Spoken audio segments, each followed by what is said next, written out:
basic trust is in the being, it's experienced by you, the embodied sensate, thinking, breathing, walking, talking, eating, drinking person, as what they call the living daylight.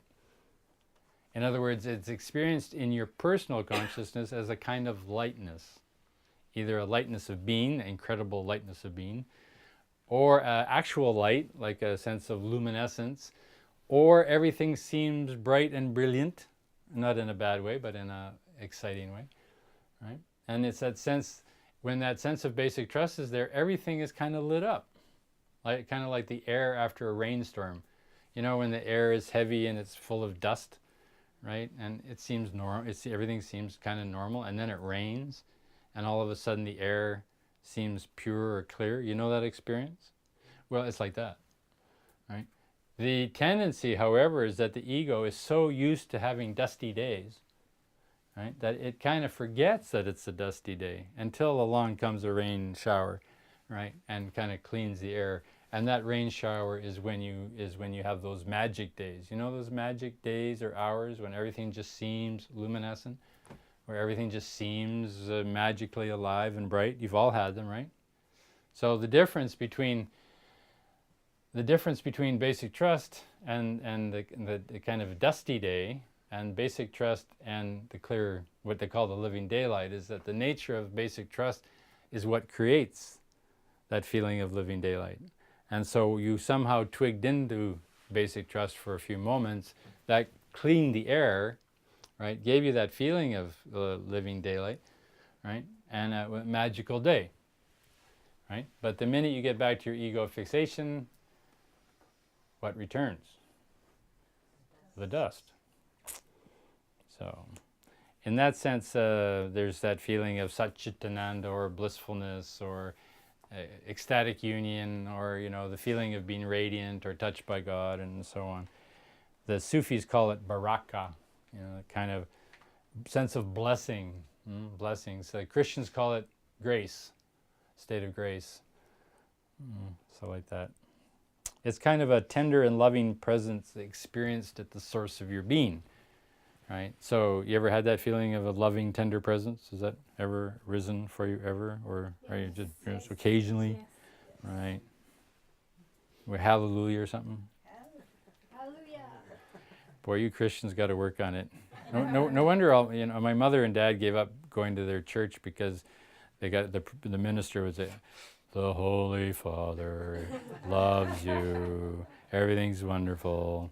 And the black minister down the street, "My brothers and sisters!" So a little bit of passion. Huh? But anyway, so this sense of living daylight, the sense of the living presence brightens your being, and is experienced in all states of consciousness basically as a loving presence. Now there are 1,000 million ways of approaching where you're at in the moment, and one of them is, do you feel in the presence of a loving presence, i.e. you? Do you feel loving, and therefore in the presence of a loving presence, which is, by definition, your experience in the moment? If that's the case, then you're dwelling, that loving presence is riding on the back of basic trust. In other words, you're trusting the universe, that it's, in spite of all the garbage we do to each other, that the universe is doing what it's supposed to do, and therefore the nature of that experience is feeling is blessed, right? And so on. Now, if everybody could manage to get their act together to do that, that would be the end of wars. That would be the end of religious strife. It'd be the end of economic exploitation. It would be the end of poverty. I guess there'd always be some sort of degree of relative difference, you know, more or less. Not, you know, never is everything going to be equal. But at least the extremes, there'd be no kind of buyouts for $60 billion or whatever they get. Anyway, so basic trust is implicit confidence in reality that results from experiencing this quality, this dimension of being. So you've all experienced it at some point or other? Yes. Amen. Yeah, thank you. Now, why don't you live there?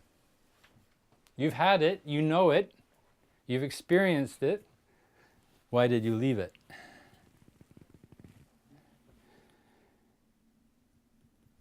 Anybody? I feel like Ferris Bueller in anybody? Anybody? You know the movie? Ferris, anybody? Distracted. You're distracted. Why are you distracted? Because I'm thinking about me. Yeah, you go back to the ego structure. In other words, you become more involved in the outer. You become more obsessed with what happens out here, right? Economic life, relationship life, and in the process of being more obsessed by the economic life or the religious life or the business life or the marriage life or the kids' life, right? You go to the outer, you abandon God, and right, in order to make your get your deal on earth, as it were. And in the process of abandoning that, you lose the thing, and your ego fixation comes back in. I gotta get my share. If I don't do it, they're gonna take advantage of me, right? So on and so on. And in that basic mistrust creeps back in through the ego fixation, and you're back. So why do you do it?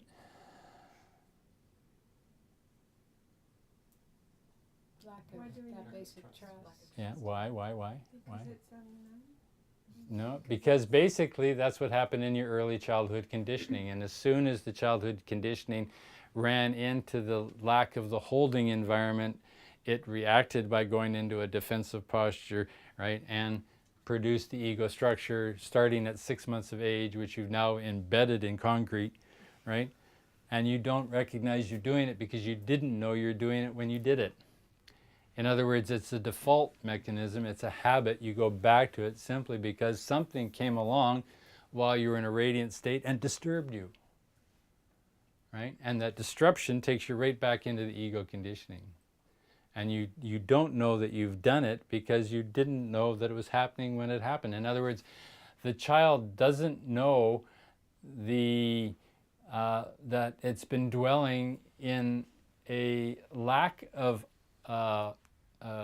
holistic experience until it's interrupted. And did you follow that? Mm-hmm. In other words, the kid doesn't know it's neurotic until it isn't. Right? And if the mother is conditioning the neuroses and the baby as well, right, you don't know you're in a neurotic pattern until you're out of it. So along comes the revelation moment, right? You get a kind of epiphany, or you get some sort of magical moment of wonder, and you go, wow, that was, where did that come from? Right? And then you get interrupted and you forget all about it. Or you wonder, how do I get back to it? And you get back to it by trying to manipulate yourself back to it by controlling it by doing something like meditation. Because at least meditation's under my control. Right? Unlike trusting God, surrendering and letting go, it's right there. But you didn't know how you surrendered the first time because there's no mechanism for you to know how you surrendered. You don't know how it happened, right? And so the process of liberation is learning how to let go, which then shows you how to re-enter that state. Yeah? And in the process of re-entering that state, you learn to do it at will. And eventually, you don't do anything else.